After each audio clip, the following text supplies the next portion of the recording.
We in there? All right, yeah, we lit.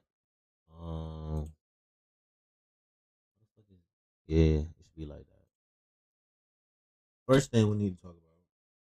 Let me go jog my memory. Matter of fact, let's talk about JJK first. I think that was like the shortest chapter we had in a while. All right, bet. Nigga, this nigga Noya. This nigga's a professional shit talker. He's still the lamest nigga, but he's a professional shit talker. This nigga told Maki, uh, what was how it feels to be. Do you know how it feels to be an adult? Now, did you see that wild ass post that me and Brian had quote tweeted on Twitter? Which one? It's the one with hold on. I'm gonna put it in Discord so you can see.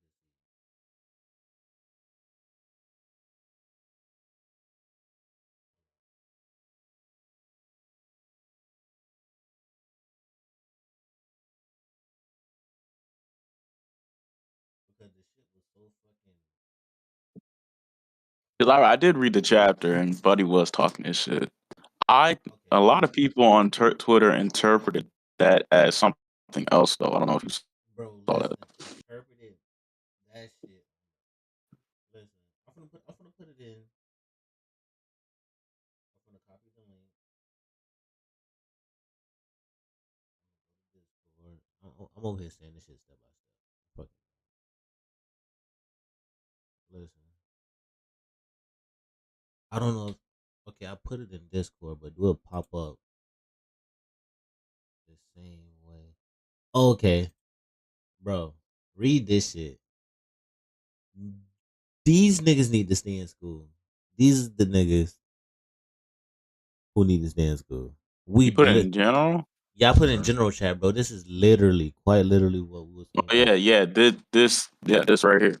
Yes, And that nigga need to seek help. He need to seek therapy. I don't know how the fuck he even got that from what Noya said. I don't either. Like,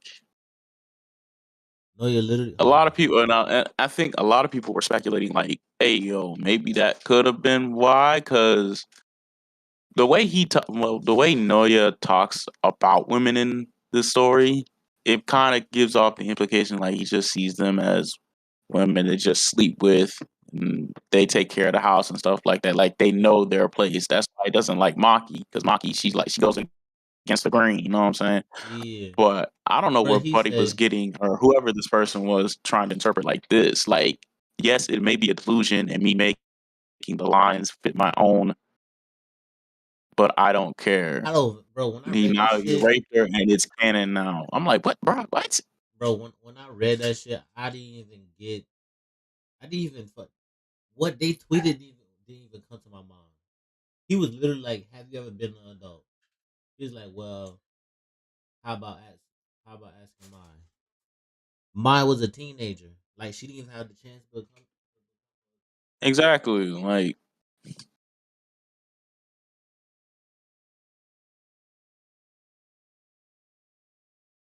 oh, I don't know where the.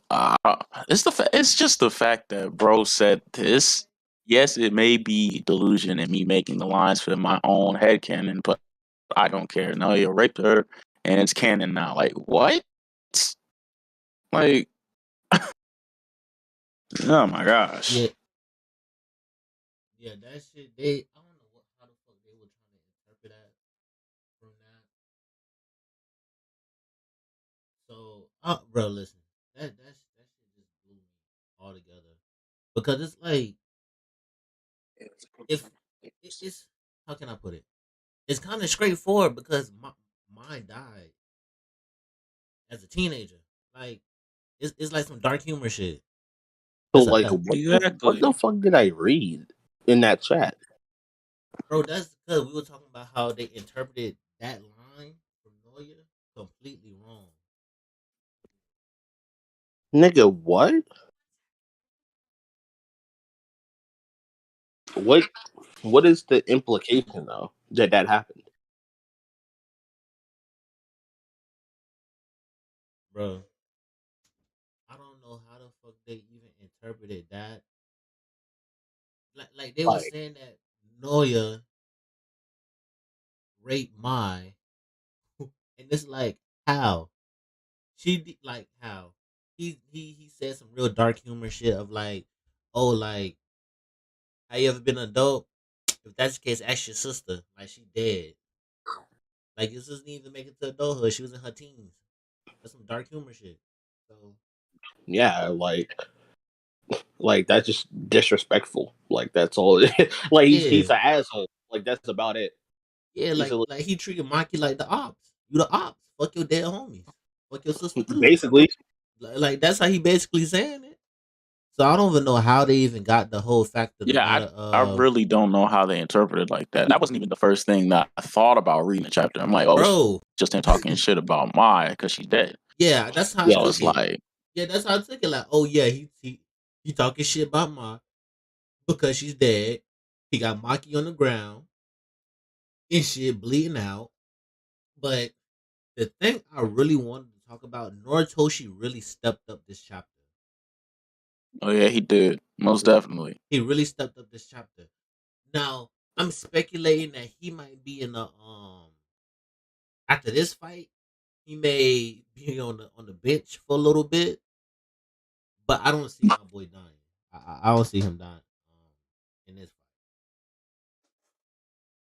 Nah, I see, because really he's just being a distraction for Maki so she can heal and try to get this nigga out of here now. I feel like in the next two chapters he will get packed up by Maki, so it could be the end of this nigga. I'm trying to figure out who are those two niggas that came at the end. Nah, facts. I was like, bro, they was really from the dude to Just came start out of doing their thing. nowhere.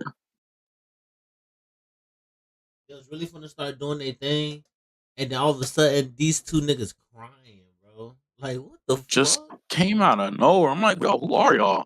Listen, But out of no fucking way. yeah, Literally, Gagey, like, he gonna do his thing next chapter to explain who they are. yeah. Cause I was really like, yo, who? I was like, yo, who are these people? I don't think I ever seen them. You like, who is these niggas? But nah, what I really want to talk about is we literally talked about this shit yesterday. Niggas think Cullen game is trash, and we was like, how the fuck is the Cullen game trash? When quite literally, it's a setup. It's a setup arc. We're gonna have Yeah. our fights. We're gonna have our dialogue. We're gonna have our backstories. We're gonna have our fucking more Like lore added.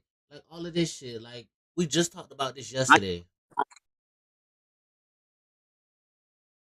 tell you, bro, when I saw that tweet, I was like, we literally just discussed this fan base the other day. Like literally, literally. And I saw that tweet popped up. I'm like, yeah, come on, bro. But like, bro. I noticed like usually like niggas that hate like certain particular arcs in shonen.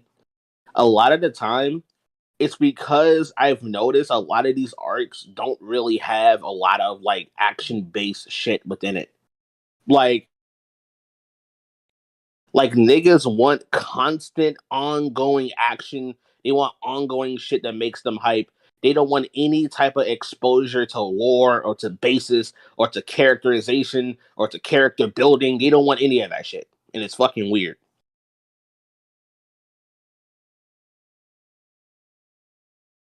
I think it's just meatheads for real. Yeah, Like yeah, they it's don't. fucking They meatheads. just Like want to quite get straight literally. to the action. It's like, damn, the author can't Like set up his premise of the plot. Like, what are y'all doing? Like, I'm so geeked up. I want to lick the sweat off this nigga's bicep type weird. Like, bro, y'all, like, bro, chill the fuck out. Go take your protein powder somewhere the fuck else. Like, this shit is not that serious, bro. Like, dog, let a and they can't story even develop. give they can't even give valid reasons as to why it's quote unquote boring. Like they really can. I saw the same bullshit about Fullbring arc in Bleach. Every time I ask a nigga, why is the arc bad? Oh, yada yada. It's boring. Why is it boring? Oh well, yada yada. This that. Basically, there's no fighting. Like there's no high Basically, end like cool shit going on. Like bro, it's a fucking establishment arc. Stop exactly. being so pissy over like literal shit that these authors have to fucking do for And, the story to transition. and guess what the Fullbringers did? They popped up in 1,000 Year Blood War. especially Tsukishima, one of the main niggas that we needed. Yeah. Yeah. But apparently the Fullbringer arc in Bleach is fucking bad. I don't know how. How? I mean, to be honest with you, I feel like I feel like Bleach worst arc, and it's not even bad, but it's bad compared to the other ones, is the Karakura Town. I like the Fullbringer art more than Karakura Town. That's just me. And that's just because we found out a lot of shit.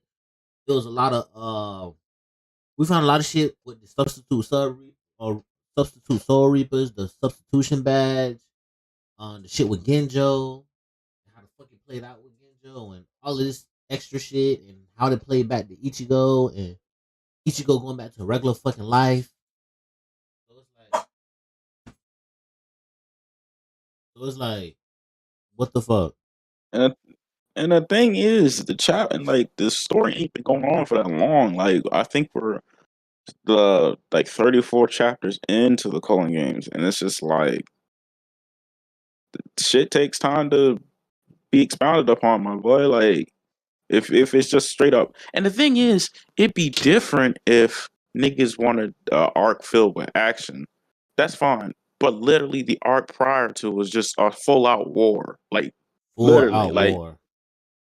what more do you want? If go reach Shibuya again, if you need to get freaking your meathead fucking action or whatever out the way to fill your need, or just read another shonen that's just a straight meathead shonen. Like things take time because once we get like I want to say like 60 chapters deep into this, everything is going to start getting revealed about this calling games. What's the real objective of it? What's Sukuna in connection with Megumi? What's Yuji's got planned to trying to do? How does the how does Maki and Megumi move forward with the whole Zenin clan, them basically being the top people? It's basically stuff like that that will be answered in the next like 20 or so chapters. That'll finally come full circle, and then it's going to set up like the fight with Sukuna or Kenjaku, and them are going to have like a deal or something. I'm just theorizing right now, but it's going to definitely set up certain events that are going to be like, okay, this is going to be another big scale thing. And they have to do this without Gojo once again. You know what I'm saying? And then it's still like the possibility of like, is Nobara ever gonna come back, or like what's going on with that? It's like certain questions will get answered in this calling games. It's like the same thing with like with Sukuna's right hand person. It's like, yo, who is she? What is her objective with Megumi? Because she's currently with him and he's unconscious. So it's like shit. Like I have faith in bro to answer these questions. I'm not worried about it. It's just like the fan bases can't seem to realize like, hey, yo, these things take time.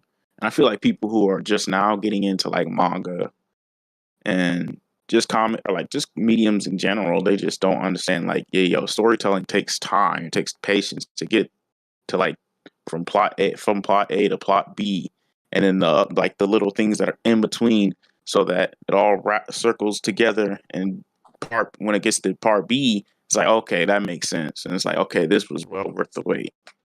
So that's just how I feel about it. Yeah, and I'm like looking through these fucking like comments. Okay, niggas are saying that it makes sense. Like there's like niggas keep talking about implications. What the fuck is the implication that he did this? I don't Like, know. because I'm like really like trying to wrap my head around it, and like, because there's dead ass people agreeing with this shit. Like a lot of niggas are agreeing with this shit, and it was like, what the fuck is the Well, implication? listen, the thing, Like, the reason The why only niggas, implication that I can see is that it's based off of Nalia's view of women.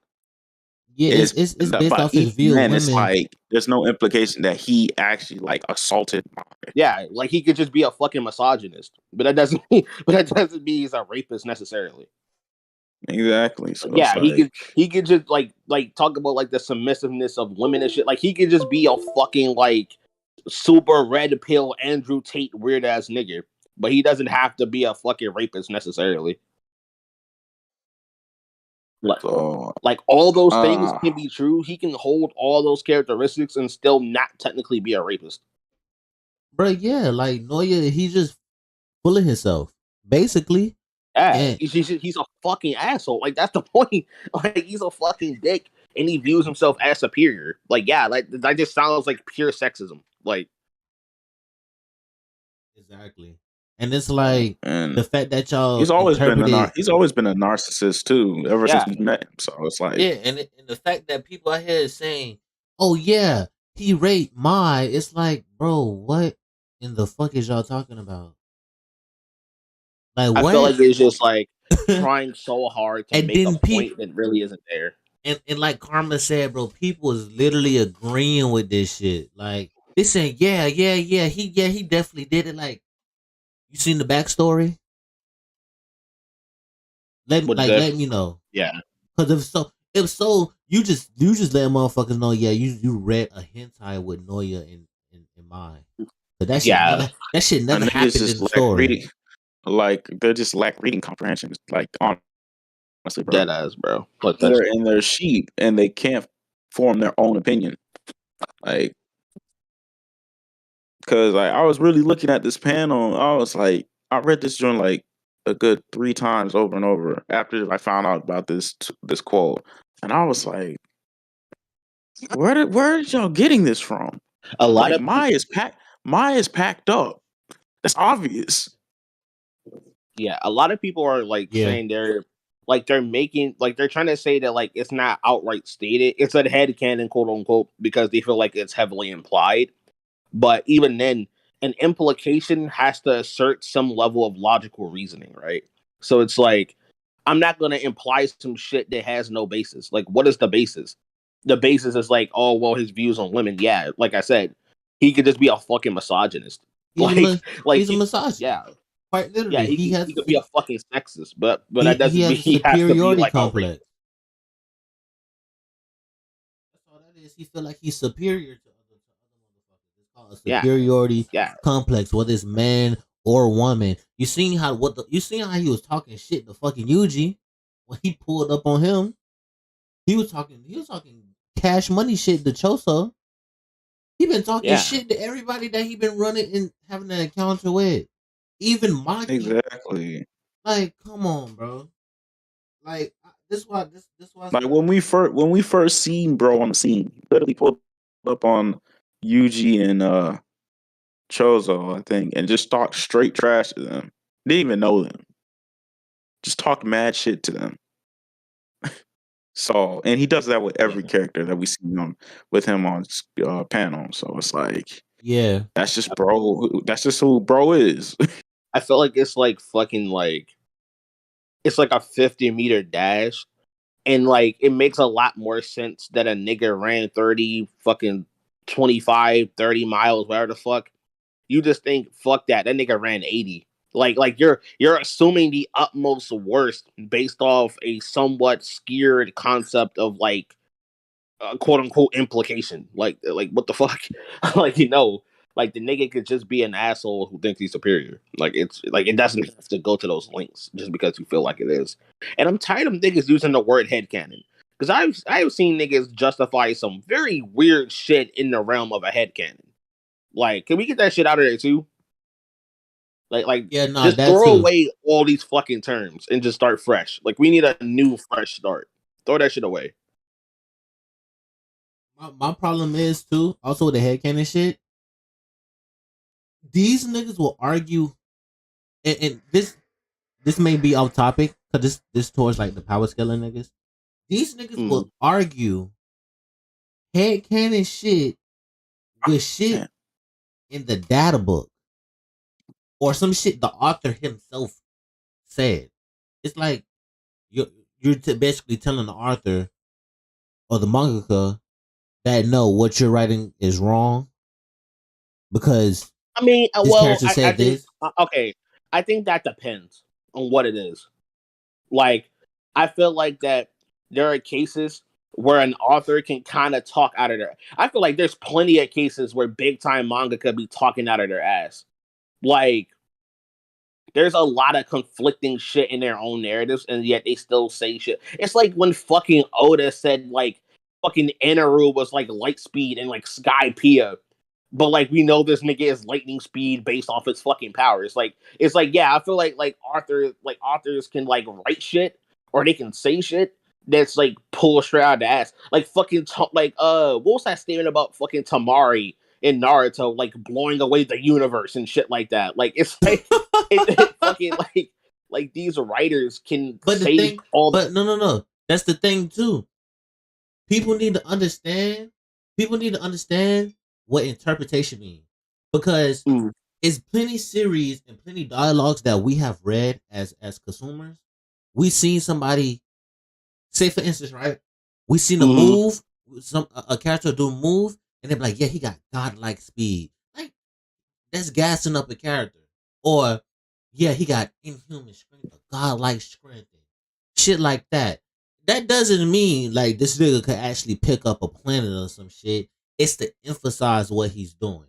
That's another thing also, with consumers or just people who's reading in general. These niggas be trying to That's just gas up. literally gassing up the new Yeah, characters they that are be shown trying. in They the be trying to. story. Yeah, they be trying to use uh what the mangaka is saying, like gassing up a character as a fact. It's like, bro, he's gassing up a character, like as if you was go gas up one of your homies. Like, yeah, my homie got one of the baddest in the game right now, bro, and Shorty's the whole Mhm. floor. Like, nigga, Mhm. you gas your man's up, but that doesn't mean that it's a fact.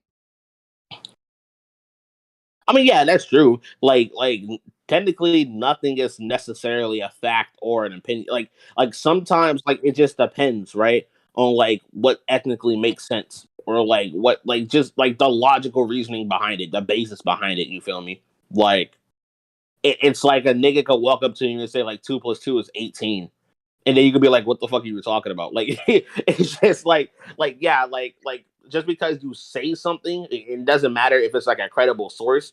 Like niggas can still be wrong as well. Like a mathematician can still be wrong about fucking math. Like a basketball player can be wrong about a fucking like how to shoot a jump shot because another play. Like it's levels to that shit. Like I feel like a sense of authority, a sense of higher end like credibility can still be wrong. But I do agree in the sense that like there's no necessarily like they are or aren't. It just depends on the scenario, the context, and it depends on like who's actually saying the shit and their amount of credibility. God damn, nigga was stressing. You good, bro? Nigga was stressing, bro. You ever lose your AirPods, bro? Oh yeah, bro. Dog. Yo, most stressful shit ever.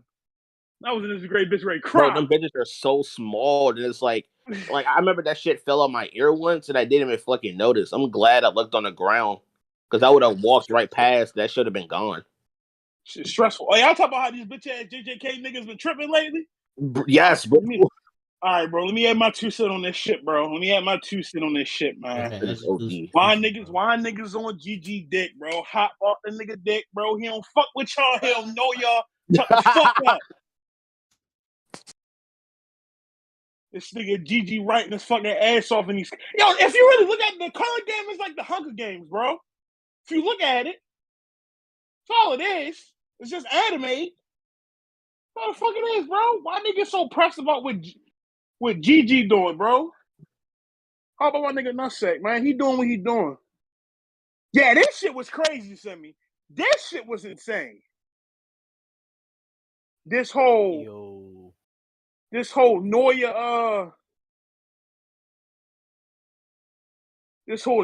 raped shit, I didn't mean to say that shit. You could, bro. Nigga saying he raped mine? What?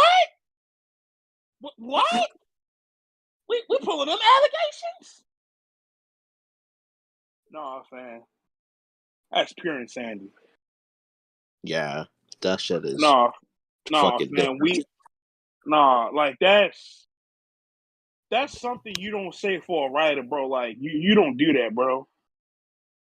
Especially like somebody like Gigi, because like I don't know, bro. That's just weird. My thing is, it's not even like if you live interpret it that way, that's how you interpret it. It's not. The No, tweet itself. You don't interpret shit. You don't even assume shit like that, bro.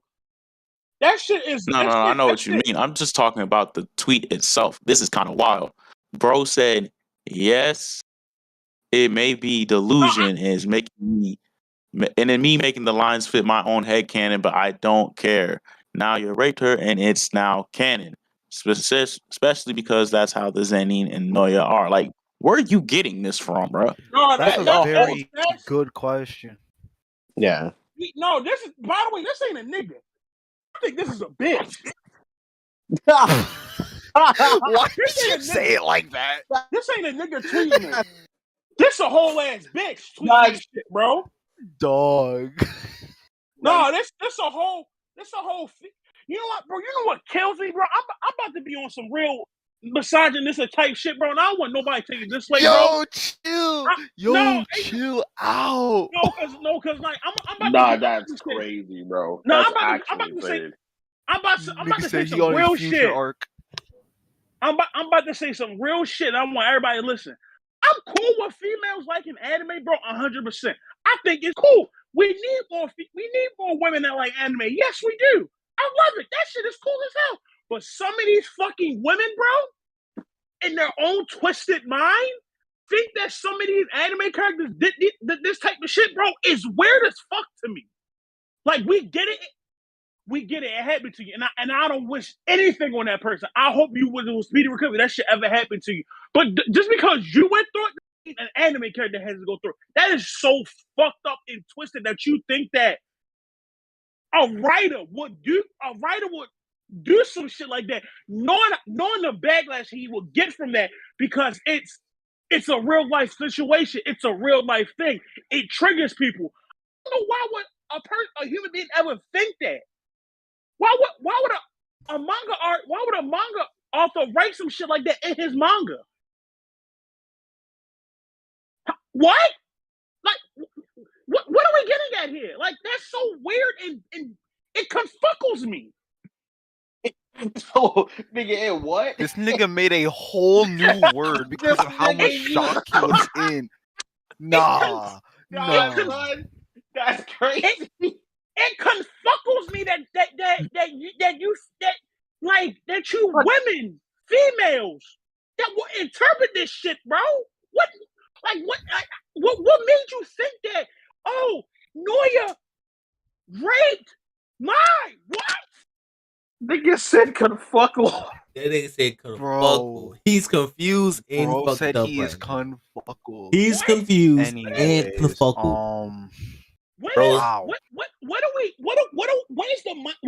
are you thinking that? Hey, I'm gonna tweet this and make the whole anime community agree with me because I have a pussy. No, it don't work like that, sweetheart.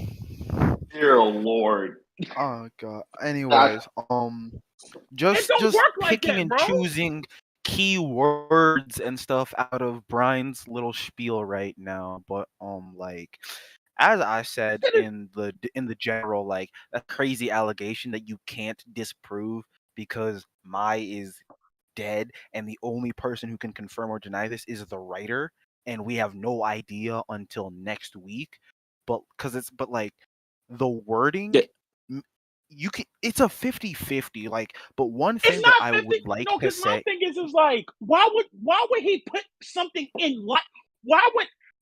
That's what I'm getting at, Brian. That's what I'm getting at. Is like, the wording can make it seem 50-50, but as a writer, like, for most big things that have happened in Jujutsu Kaisen, Gege has literally made it very direct. Like, whenever most characters do die, we see them die. Like, we see them die directly, except for Mekamaru. Like, he was sort of off-screened when he died, but like, we knew he died. Like, we basically get a kill confirm every time someone dies. Whenever something big happens, we get a type of confirm just to make sure this happened, right? So it's like, in a situation like this, Naoya could literally just be like, "Oh, I'm a terrible person who's just misogynistic." Like, that's what I said. He could have done literally anything else, right? Like he could have, like for example, like he could have just been abusive. He could have literally just been abusive and said like, I'm the adult here, you're the child here, and he like beat her ass or something, because that's exactly what the Zenins do. Like they are bad people, they are misogynistic people. That's part of the reason why Maki eliminated the clan, because they are Thank you, bro. misogynistic, Thank you, dog. awful Because I know I people. wasn't bugging.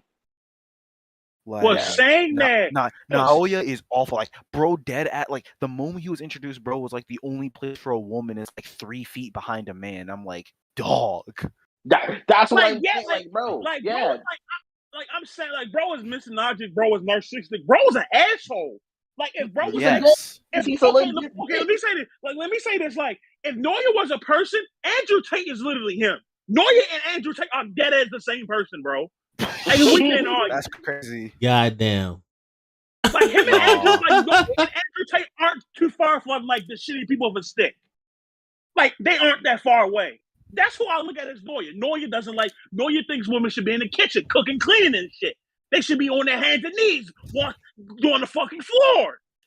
That's that's basically Naoya as a person. So yeah, that's like, I want to disprove this, but like you literally can't. But my main issue with this tweet right here is like exactly what Brian was saying. It's like people will believe that, or they'll just like keep that in their head, like, yo, like someone's going to go like, yo, ain't that author who like hinted at this in their manga? And it's like, we don't know all that. That is a very, very serious and crazy allegation. You can't just say, oh, my fault for getting that confused. Like, no, that is a big deal. As Brian said, that is a very real situation. Deal. That is a real situation. You just don't throw out your fucking manga like that. Like, here, he raped her. Here, he did it. What? Bitch, are you crazy? Yeah, like there's like, there's something. I'm gonna interject real quick because like I feel as though like Ed said, this could be a 50-50 thing, but there have been like in the manga of JJK, like in the world, like Gigi has talked about like rape before. It's like the cursed spirits though, so it can be implied like that. Maybe probably next chapter if he confirms it or not.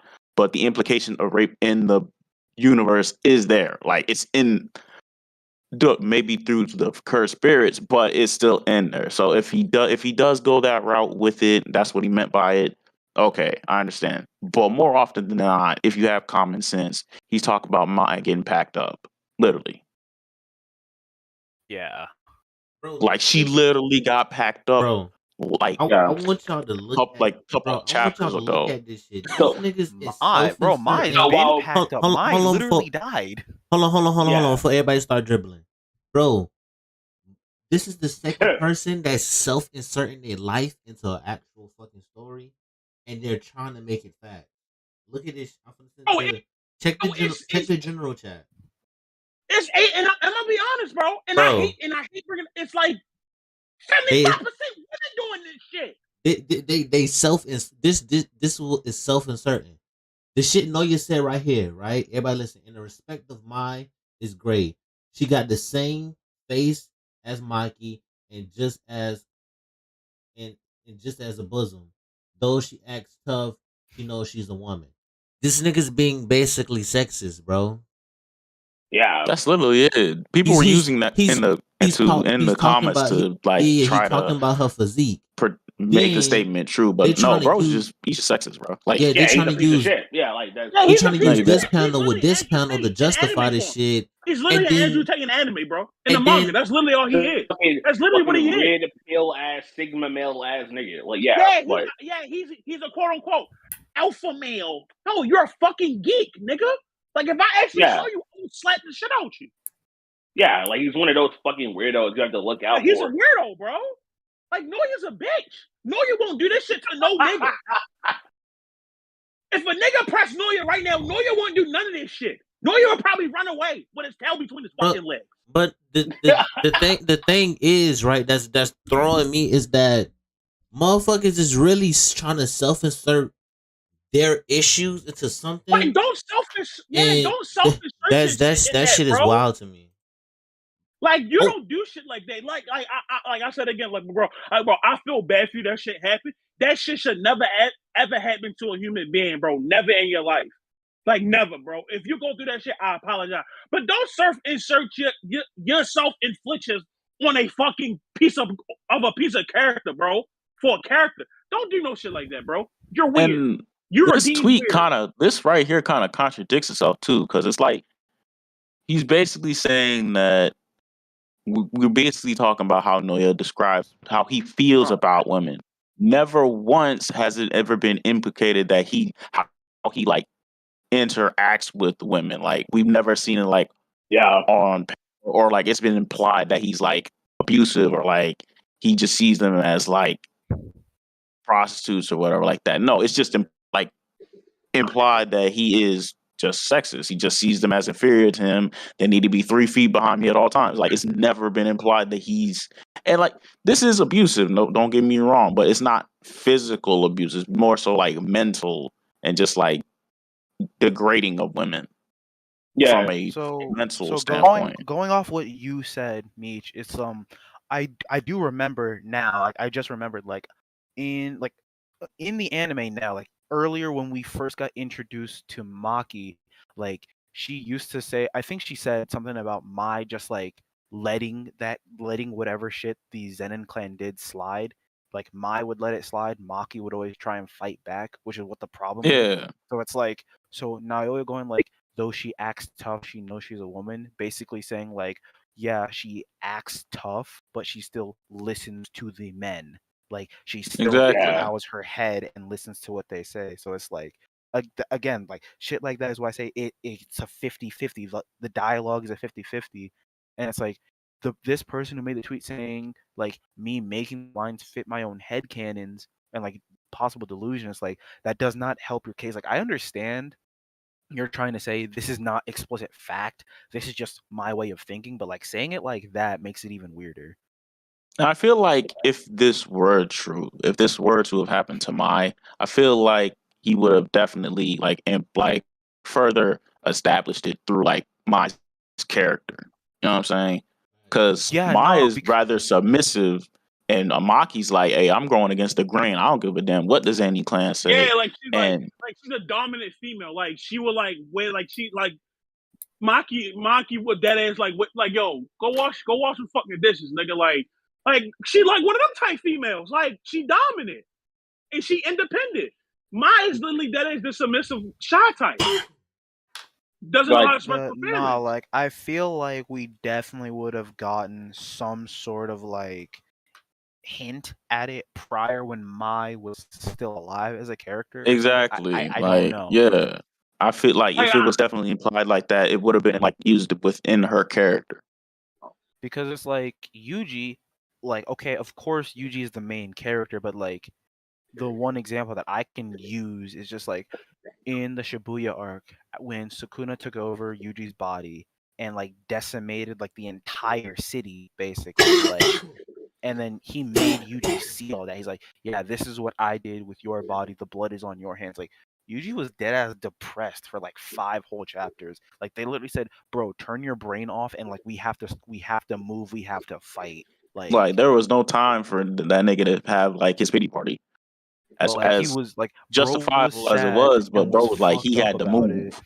Exactly. Like I feel like if that was like I feel like if this whole situation with Mai and Naoya were like true, they definitely would before like Mai died or like in the moments that she did die, we would have had like a couple, maybe like a chapter or two of her like backstory and like her relationship with Naoya, quote unquote. Something like that. Exactly. If it was implied like that. And people I think it's just really like Naoya just being a piece of shit, just like how he views women. That's it. Listen, he a piece of shit. That's how he view women, bro. I want to clarify before anyone says anything. Like since like while we are like recording this, like I want to make sure that everyone who's watching this or listening to this knows that we are not defending Naoya in any shape or form. Oh yeah. Yeah, no, he's lame as fuck. Defending that. He's lame. No, and if you do, you are a piece of shit. If you defend Naoya, you need to be in jail. Nah, And ain't if no in you jail. actually Ain't think no that in we're jail. defending this character, then you're a weirdo. Like you don't have reason to That's Not have in hell. basic jail. No, comprehension. he don't need to be in jail. You need to be 6 feet under a fucking jail cell with the crazy niggas. That's where you need to be at. Like, I yeah, no, we don't do condone none of that not. shit, bro. Like I we're have We're literally, not defending this guy. yeah, Yeah. we're not. We're just Yeah. giving our interpretation of what the I have chapter presented us. That's it. Yeah, I have a little definitely. sister, bro. And my little sister ever tell me some shit like that, bro, I swear I'm killing everybody in the whole fucking world, bro. It's over. It's literally over for everybody. Like, I don't care who did it. You're dying. Everybody's dying, bro. I'm so dead ass serious. So for you to interpret some shit like that, bro, for a cartoon character, you're fucking weird. You and stuff looking at yourself, you're fucking weird. And I'm gonna need everybody to realize that shit. Do not do that shit. That shit is not cool, bro. That shit is be uncool, like not cool at all. You don't do no shit like that. You're a weirdo. It will forever be a weirdo to me. I swear I don't like that side of Twitter, bro. That's what them fucking oofy followers and shit like that. No, fuck out of here. You're a geek. Listen, Y'all that shit over wild. here fucking, y'all over here hate Endeavor but defend Dobby. Fuck out of here. Yeah, that is true. There's a lot of fucking backwards morality in this shit. It's a lot of backwards ass niggas in this anime community shit. Listen, we talked about that shit yesterday, bro. Yeah. We talked about that shit yesterday. But Bro. overall, but I feel like we've been on this for like a while. But we all gave our thoughts on this. It was a fucking good chapter, especially for Noritoshi. And like overall, besides this little controversy, the quote unquote controversy, this was a great chapter. But it really was. It's still fuck noise to this day. I can't. I want Yuji fight, bro, so bad, bro. I want Yuji fucking beat the brakes off this nigga, dog. Well, you're not gonna get that, my boy, because Maki's most likely gonna pack this nigga up in like a chapter or two. Okay, I'm completely honest. From a writing perspective, it makes absolutely no sense for Yuji to get involved with this fight. Mm-hmm. Hell no, Yuji got other shit to handle. Yeah, I don't even know what. First of all, he has other shit to handle. Maki and what's this guy's name? I don't know. This Noritoshi guy, like they are they're very, very far away from Yuji. They are on they're on a different map basically. Yeah, they're on the way exactly. They're on a different map of the Culling Games. They're like 3 areas for the Culling Games, I think. Correct me if I'm wrong. I thought there was like 4. I think there's 4. Yeah. Either way, but like there's more than one area basically. Like when you go in to the through the veil, you get transported also. So like even if you were to go in together, you'd be separated, and you have no idea how far away you are from that person. So like, they're very far away. Yuji already has his own shit to do, and like this is literally a Maki versus the Zenin clan type fight, and it's like out of all the people she killed, only Naoya came back because it wasn't actually her who killed him; it was her mom who killed him. Yeah, I think like that's why this that is was literally just Naoya being a spiteful person who like ended up becoming a curse, and he's fighting her. Like they are literally getting a rematch, but like she has help this time. That nigga's basically a sore loser at the end of the day. Basically, he got fucking patched up and. Not basically. He is explicitly a sore loser because first thing this guy did was find Maki and say, "Yo, I'm back." And like, I won my round. Nigga had to become a whole cursed spirit to get that rematch. That's crazy. He got put into a pack. Going out by the hand of a talk woman crazy like to. He want to talk crazy to Maki. He's like, I lost to this. Like, nigga, yes. What you mean? Yes. What you mean? A whole buff. Stop playing. Bro, she was prepared to counter him at the speed of sound. Like keep that in mind. This is Maki with no cursed energy, by the way. She has no cursed energy. She only has cursed weapons. All she has is heavenly restriction. She's above cursed energy. Yeah, she's basically Toji but better. And basically prepared to counter a projectile. She was prepared to counter a projectile at the speed of sound. And the only reason she got even slightly packed up at all is because he went Mach 3 instead. Yeah. Nigga did. Yeah, I completely forgot about that. Nigga did go like Mach 3. Nigga was fast as shit. Shit was crazy. But yeah, he definitely gonna get packed up like probably in the next chapter or two. Because this is really. Honestly, don't know. I feel like the whole shit with the cursed No, spirit is Naoya like probably not gonna get packed up for the next 3 chapters, I would like to say. I don't even know if he's gonna get packed up at all. Because like I think what more is this for this nigga to do though? Like No, we're getting other people involved in this fight. Yeah, like we got the sumo guy and the katana guy. Like they just showed up out of nowhere. Yeah, they just we were talking about it for like, yo, these niggas just came out of nowhere. I'm like, who the hell are these niggas? Right. I'm like, is this a delusion type thing, or they just say, "Yo, I'm gonna help my friend out"? Like, cause it's the same thing with what happened with Chozo, or I guess kind of similar with Chozo, because it's like how bro came in Shibuya and he was talking about like how Yuji was his brother. Maybe it's something similar to like that, where they know Noritoshi from because through like some memory, like how the fuck would you call it? But like in their own mind, they remember him and they're helping him, even though he has no idea who they are. That's probably what could happen next chapter. Who knows? Who knows? Who knows, really? But yeah.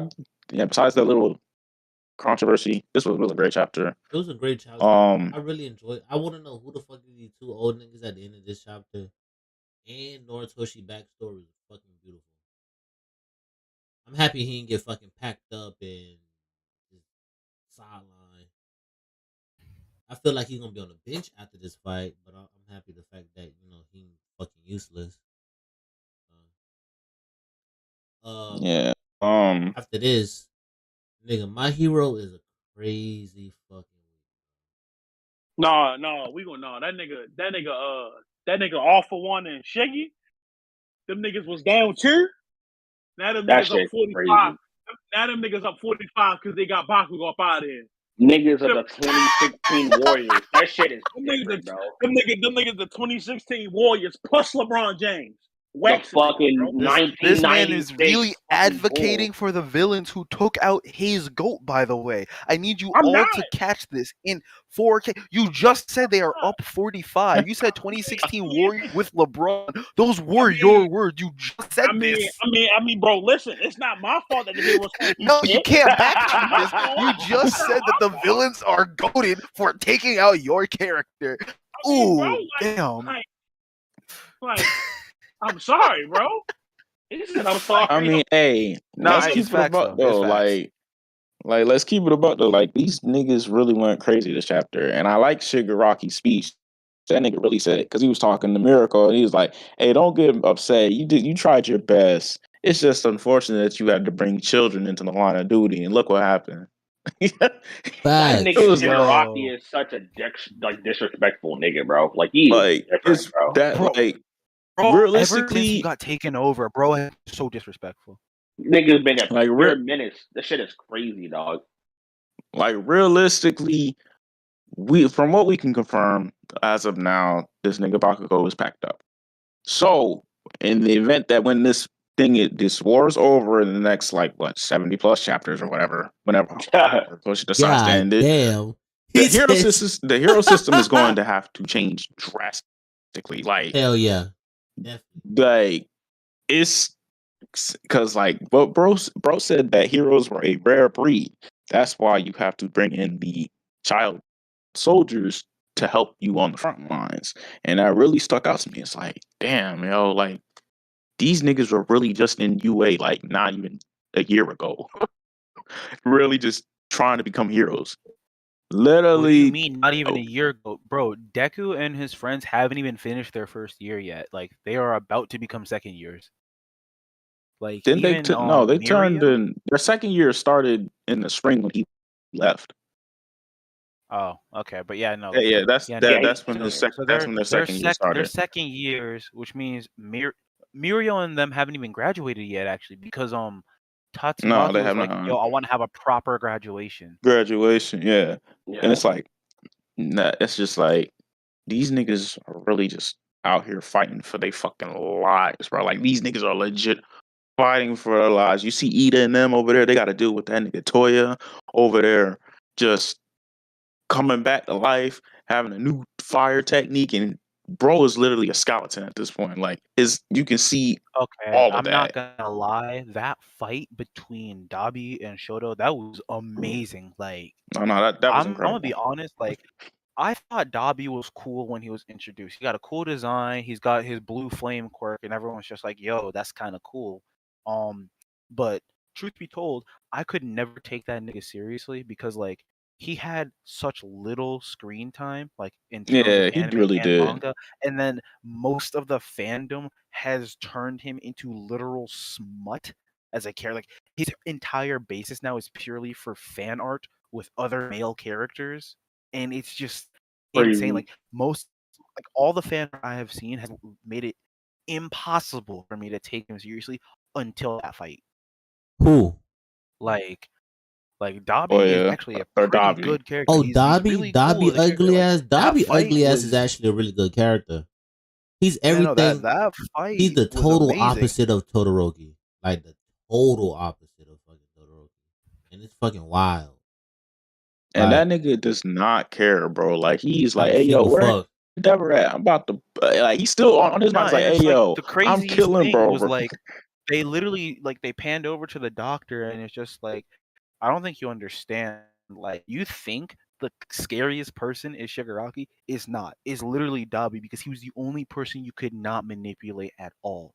Like if you can manipulate someone, that's easy. That's it. Like you know who you're dealing with. But like if you can't manipulate someone and that person's sole reason for living is revenge, like, nah, that nigga dangerous. Like, bro was literally about to kill himself mid fight against his own brother just to be like, yo, killed you, I killed myself, happy birthday, dad. And it's just like, bro, like Like that that was nigga, literally his game plan. that nigga that nigga holding a grudge, and rightfully so.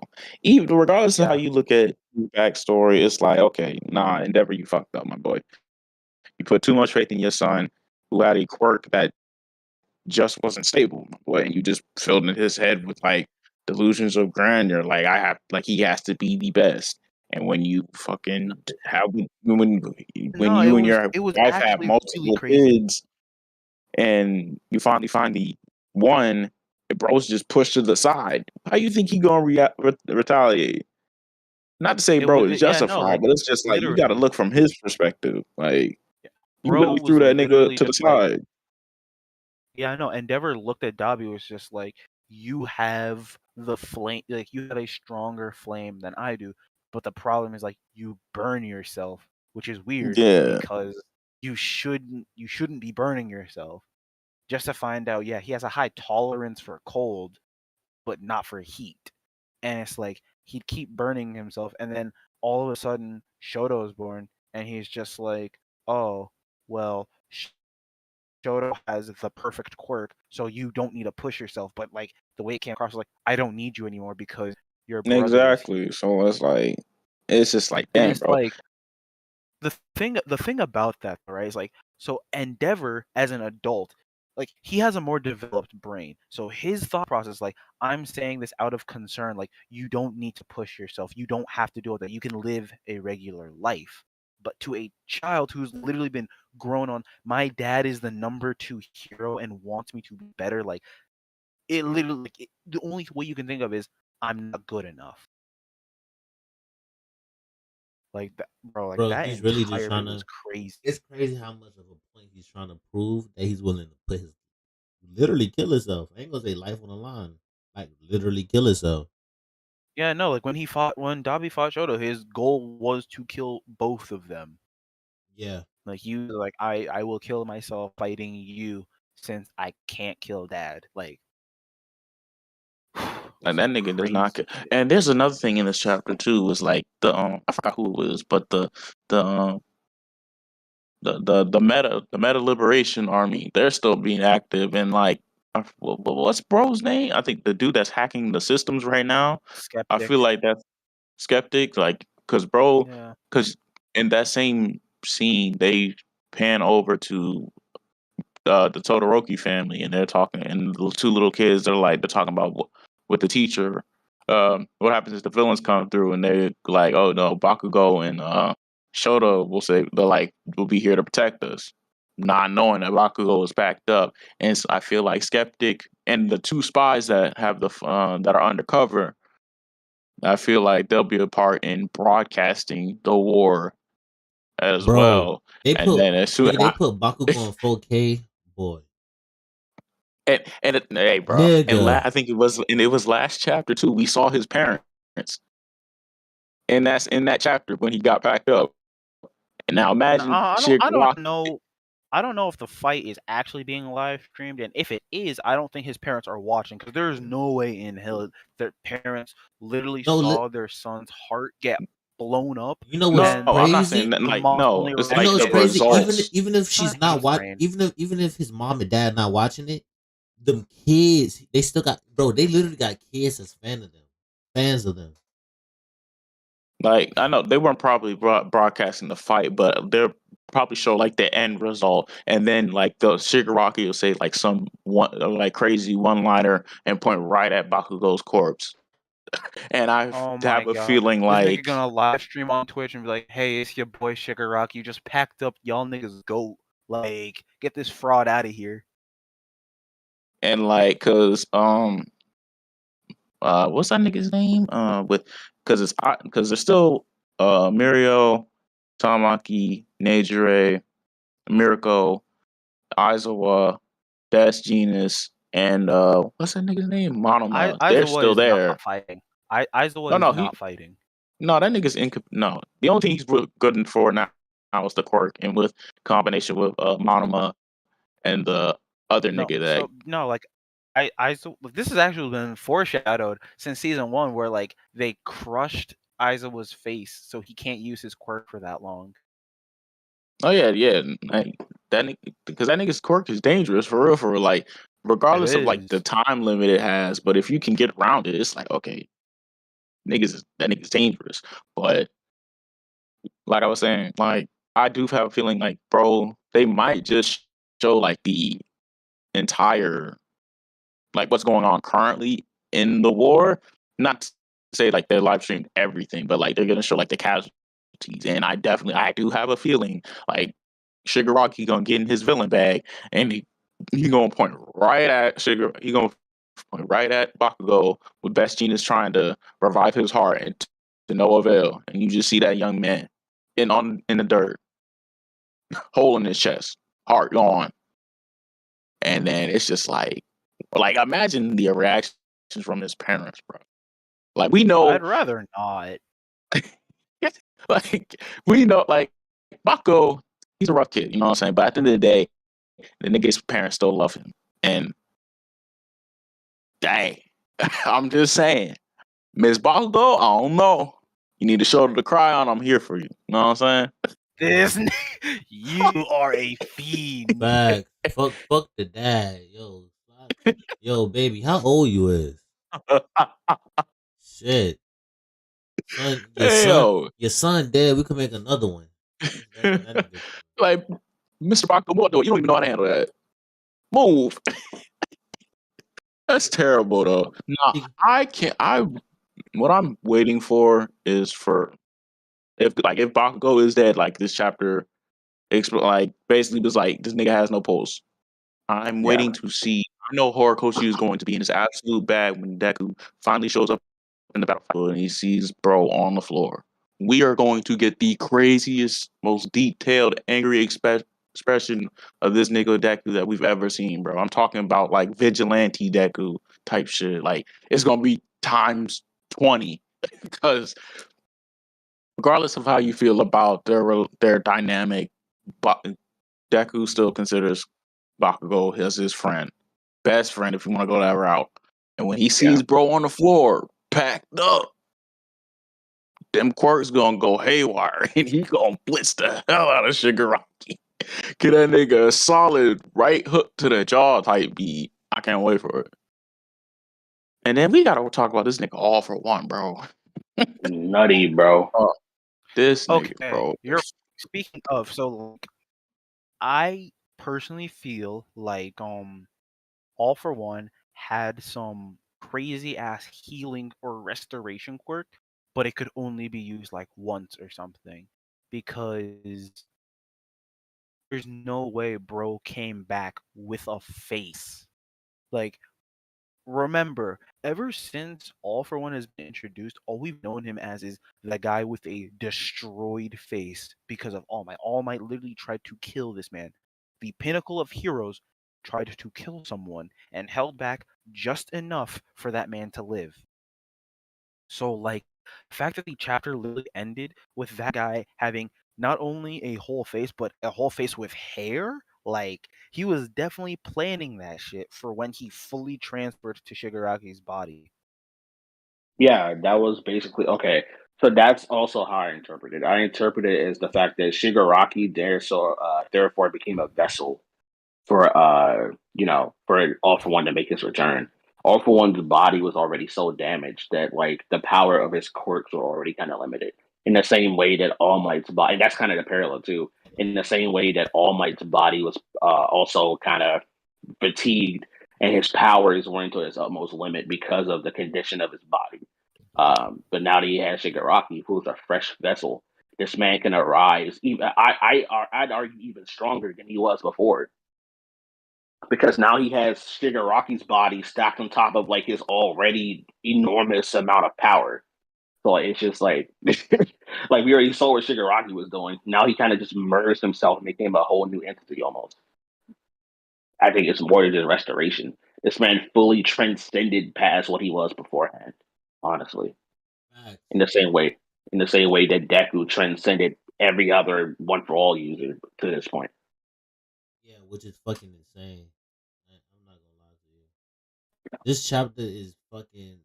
This chapter right here opened my eyes to the fact of the matter is that the villains is really in a 3-0 position. These niggas is looking like Brian said. These niggas the Golden State Warriors with KD. I ain't gonna say LeBron, but with KD. These niggas the Golden State Warriors with KD. These niggas is Bro, literally, I don't know that like the LeBron comparison makes sense. It's like unless you think All Bro, Might is LeBron, unless you think okay, All let's Might just was make it LeBron, then that makes easy. sense.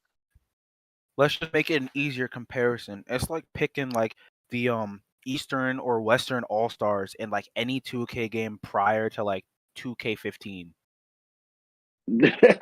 Basically, basically. Oh man, they got no it's like reason to Team being up. USA, bro. They got no reason Exactly. being up 45 in the third quarter in the 3-0 in the enemy home court, bro. Like no way. Like you don't do shit like that, bro. They finna go for the sweep. Like it's Niggas finna insane. go for the sweep, It's and then like the only person that can it's Like, save fun. I them. really realized like how one sided this It second war really is, is. bro. I Like really the think first war, there were some casualties on like both sides. Here, it's just like, nah, bro. Shigaraki and All For One are up 45. It's not even close. And It's the like, only like one I who didn't. Yeah, compares is I Deku. didn't. I didn't really think that it would get this one sided. Like, even with the extra help with Class B, with Class 1B, with even them, it's still one sided. And they got some crazy quirks on their side themselves.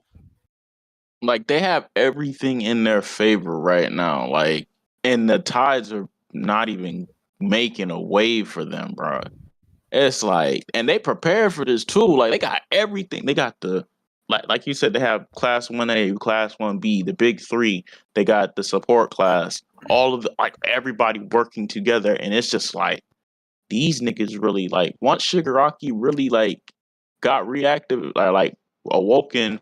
That nigga really was just and like him and All For One are having the like this inner eternal struggle. It was just like this nigga on some next level stuff because Yeah. they asked for reinforcements from the United States. Packed up Star and Stripes. Packed up everybody else. Them niggas the splash What's Which, the by the brothers. stripe? way, Them Star and niggas by is Stripes the way, really Stars was and the Stripes. tide turner, bro. But like they got her out there early, immediately. Like yeah. they she Listen, knew, you know what's crazy though? They got her up out the way Like she would have made a big ass difference now. She really would have. Like she Yeah, would have. 100%. Like she would have Bro, made the a war big would have ass been difference over now. now. Like her she quirk literally was had a so fucking powerful that like she was able to destroy some of the quirks that are within like Shigaraki and One for All. And like they really could have used her like right now, like yo, because that new order quirk, man. If you They got an couldn't have used her imagination and right you now. They couldn't have used her right now. Like they brought her in when they brought her in for a reason. Because like as they stated in this chapter, never give a villain time to prepare. Like All For One himself literally said Midoriya had the right idea when he made you guys fight now instead of later. Because if you give villains time to prepare, you will just lose. Because the main thing that always separates heroes and villains is that a villain will kill you. That is their first goal. That is their first objective whenever they fight anyone, is to kill. Not to restrain, not to save, not to incapacitate or anything. Just to kill. So I got it. Yeah, so like All For One and all them villains, like they will literally just kill you instead. Oh yeah, it's just like it really just shows the like. Stripes waited till now, like he would have had more quirks. Like everything would have just been done. They probably would have unified. No, I'm saying like if you put her, I'm just saying like if you put her in this situation now, she definitely like changes a little bit or something. Right now they got nothing. They got a plan. Like, and it also goes to show like what Deku was really saying. Like, yo, this is a fight between One For All and All For One. Y'all can't keep up, and he really showing like y'all can't keep up. And it really goes to show like how strong One For All is going to be once he has all 7 quirks of the unlocked. Like it's a very scary thing though. It's just like saying y'all can't keep up. Not like I'm better than you, as in like the scope of these quirks and how they can possibly be used is just insane. Like like, and 1A ain't no slouches, but it's like nah, bro, y'all in over your head, my boy. And the fact that this solely relies on like a 16-year-old kid to end up doing something, it's like, oh, like, it's kind of crazy. But it's like, damn, bro, I definitely enjoyed this chapter. Shigaraki was on his P's and Q's. That nigga just said, hey, yo. Cause like realistically, after this war is over, something has to change within the hero society. Like the whole system of heroes needs to be changed. Especially with the casualty with a UA student that shouldn't have never been there in the first place. Everybody's gonna look towards the heroes, the adults, like, yo, what are y'all doing? Like, what is this? Y'all really couldn't prevent this? And that may cause some conflicts between like parents even allowing their kids to even become heroes type shit. It probably won't get that far, but hey, it definitely brings up the possibility, like, hey, yo, this could change everything from this point on. Like, because this shit not gonna go back to the status quo. Not a 100%. No, status quo already changed. 2 wars within like the span of what, 6 months to a year? Come on, bro. No. And then with all the lies and deceptions from like the Hero Association as well, with the Dabi situation and the Todoroki family, the Todoroki potentially being in the best things that we got from My Hero. It's like, yeah, there's too many variables right now. Stars and Stripes, a valuable asset for America. She's gone from this, and it's just like, bro, what can you do? Like, and then it's like whether the fact, like, I really do feel like the question of whether it probably won't happen because it's My Hero, but like the question of will be justifiable for the hero side to kill villains and prevent them from being a thing. Like, you know what I'm saying? Like, if these questions are getting answered, it's like, you have to kill All For One, bro. You have to kill that man.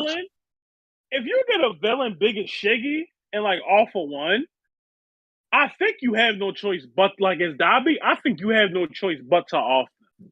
Like, goodbye, Yeah. I'm going to kill you. It's not a matter of moral ethics. It's just a matter of like what logically makes sense. What's the right thing to do? The right thing to do is to make sure somebody like All For One doesn't exist. Because why would you let somebody like that exist in Rome 3 who can only get stronger? Like, that makes no sense. Yeah, most definitely. Like, the only like, person to rival like this to man. bring up. Oh yeah, no. Like a lot of people like to bring up the whole like, oh, so it's like having a pack of Oreos. If you say I'm not going to eat Oreos until a certain time, right? Or I'm only going to eat this many Oreos. But like you like cheat every now and then. It's like, what is the real binding force that stops you? Like if you say, yeah, heroes can go kill like right now, it's like, what if they just kill later because you're saying like not letting evil roam free, like villains are labeled as evil. That doesn't mean just kill everyone who identifies as a villain or acts like a villain.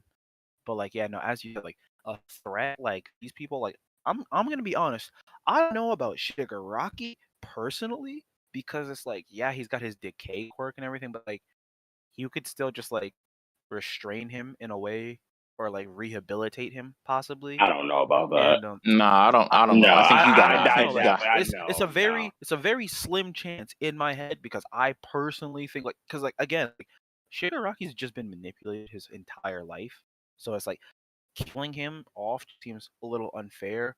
However, on the flip side, it's probably the only way to save I don't him know, bro, from because what like he manipulation could only go so far. Once bro really released the shackles of his past, he was in full control of what he was doing. He knew. So it's like he came to I can't accept the give fact you that he's that. evil. Like he Hold on. literally, like Exactly. yeah, like let me add on to this, right, with the whole manipulation thing. Shigaraki dies. Like I honestly feel like Shiggy wants. I feel like it's a conflict between Shiggy and All For One, because how Shiggy want to go about things is probably way different how All For One want to go about it. So I do think it is some conflict, but the manipulation, you feel me? I would say did play a heavy part on his judgment. Like prime example, we seen this shit with Madara and Obito. Like that shit turned around and Obito just didn't really want to fuck with Madara like that. Like you're like, okay, fuck this old ass nigga. I'm gonna just do what I want to do. yeah, So yeah, basically. My we might thing have is some shit though, like it's that like again. All For One did manipulate Shigaraki. There's no denying that.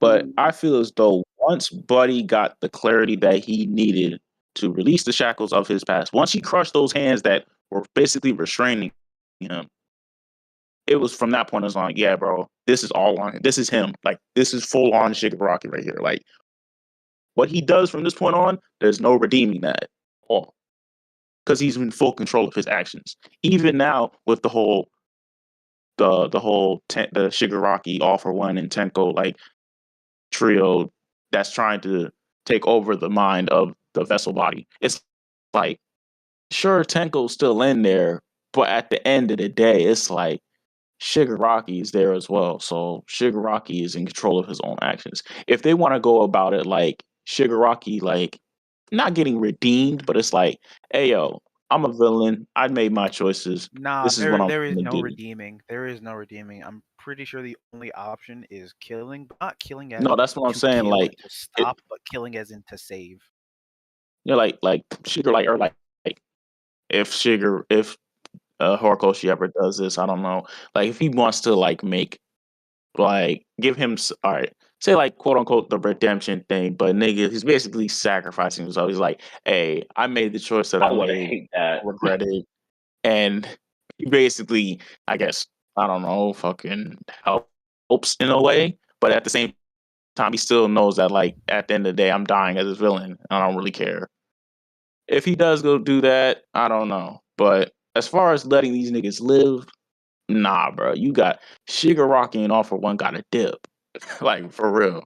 Yeah, Like Again, like I feel like if any of them would live, it would be Shigaraki on a very, very, very slim chance. But like, no, All For One, no, bro has to go. Like, toss that nigga into the sun.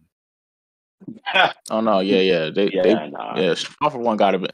That nigga's been alive for how many years? And he's put that nigga in the Fact. dirt. You see, Put a nigga in the all my almost put the fucking nail in the coffin with that nigga. He lucky. No, I don't know why. I don't even know why this is even conversation.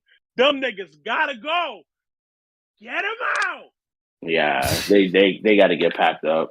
They need to pack that nigga up how they they did Kaido. need to And They if they go. pack. want, and if they do want to have the question where like, okay, when is it necessary to kill a villain? Niggas can be like, look at them Oh niggas. shit, Look what Trey. they did like 10 years, like 5 years ago. You see the city? No, bitch. Like there And has Dobby to is the be worst like because Dobby just straight up, he is just straight up evil. Like he's fully aware of what he is. Like he bro, doesn't even. Oh yeah, bro, no, Dobby is just a villain, bro. Like he was introduced as murdering people for fun because they Yeah, weren't bro. villain enough. yeah. So it's kind of like, yeah, like with villains like Shigaraki, Awful, and Dobby, you got to get them out of here.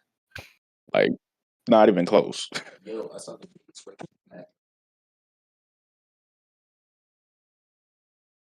Oh Lord! That nigga Awful need to get packed up. Immediately. So Yeah, he need to get packed up. It never already burnt. Okay. It never already burnt his ass up. Or he had the fucking No, body but he hop. came back. He had the body hop. You know, so is that what that who did he was? body hop with though? Like with him getting his face back?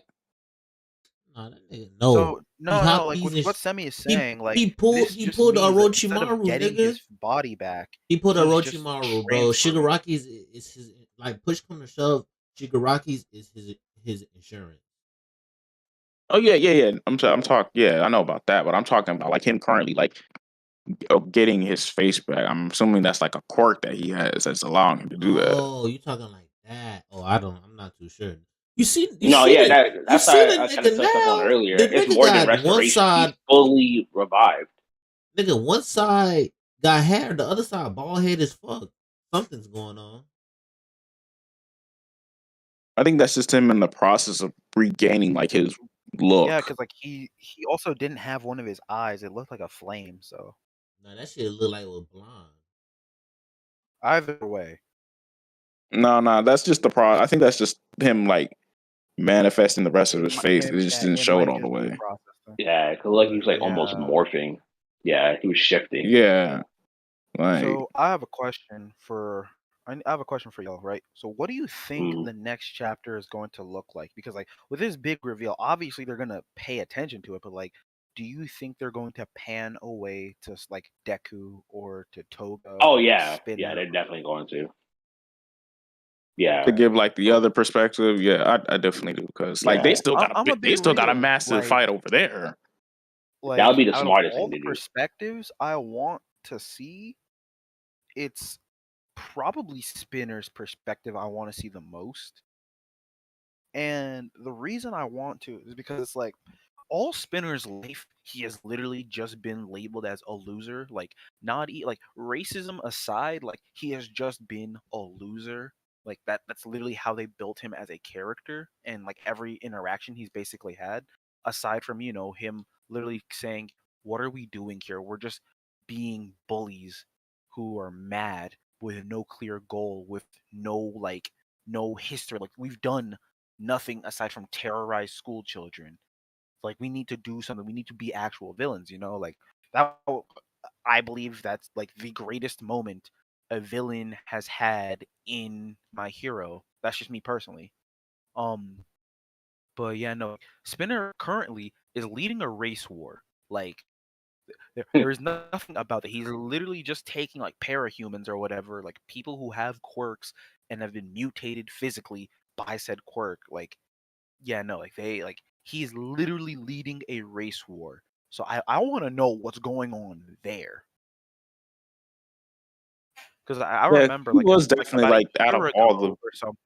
Like a year ago, I remember people were saying like there's a possibility that like Hori would write a moment where like Spinner, Tokoyami, and Suyu they all meet, and maybe even Mina, like they like all of them like meet each other because it's like their bodies have been mutated by their quirks. So it's like it's one of those like he tries to sway them and they fight against him. It's like we've been ostracized, ridiculed, blah blah blah. And it's like we can coexist. It's like I think that'd be interesting. I think that'd be cool. give Spinner more of like a presence aside from he's the loser that we invite last to a birthday party or whatever. Terrible. But yeah, I kind of want to see that before I see what's going on with Deku currently flying, or with whatever's going on between Ochako and Toga again. I'm gonna be honest, bro. That Toga and Uraka fight, I might skip that chapter. Oh, here it is. Damn. Bro, I thought you said you were saving the misogynistic stuff for. I thought you were saving. I thought the misogyny ended with the Jujutsu Kaisen chapter. No, I'm skipping that chapter. I'm skipping that chapter. Nah, nigga, I'm gassing up that entire fight, bro. Uraraka is one of my favorite characters. Bro, I'm gonna put that in the group chat. I'm gonna make tweets and I'm gonna tag you in them. I'm gonna be like, yo, this fight looking. That first fight was like mighty mid. Nah, it was something slight. That shit was. But I ain't gonna lie to you though. The first fight was slight because Toga was still kind of like questioning what she actually wanted. But this time, now that she got confirmation of like how the heroes view her, like Deku and them included, she's like, I'm all in now. Like, ain't no going back. So I definitely feel like Uraraka and Toga definitely gonna pop off too. Like that. I feel like they definitely gonna show something for real. Cause niggas been y'all been trying to slander my girl. That's crazy. Like she not like that bitch is she not out here. Stop playing. Nah, listen. The reason why that fight gonna be fucking good is because she still got the blood of twice. We still don't know what other blood she has or somebody else. We don't know who else blood she has. And she got, bro, listen, she got beef, nigga. Like beef with Uraraka. That's gonna be a good ass fight. I'm gassing up that shit. I don't know, bro. I don't care. To be honest, niggas over here. Look at him gassing up a fight that nigga trying to gas up a bite with gasoline. That shit could be ass. He said he tried to gas it up. Relax. Listen, watch how that fight be. Nigga, watch how that fight be good. Watch how that fight be good, nigga. Like, bro, listen, I'm all for the women getting that. I'm all for the women getting that shine when it comes to fights, bro. But I'm not ready to see Uraraka fight, bro. That bitch can barely use her quirk without throwing up, bro. Oh no, nigga, she got best season 1. That was like season 1, right. Nigga. I was like, dog, are we paying attention to the same character?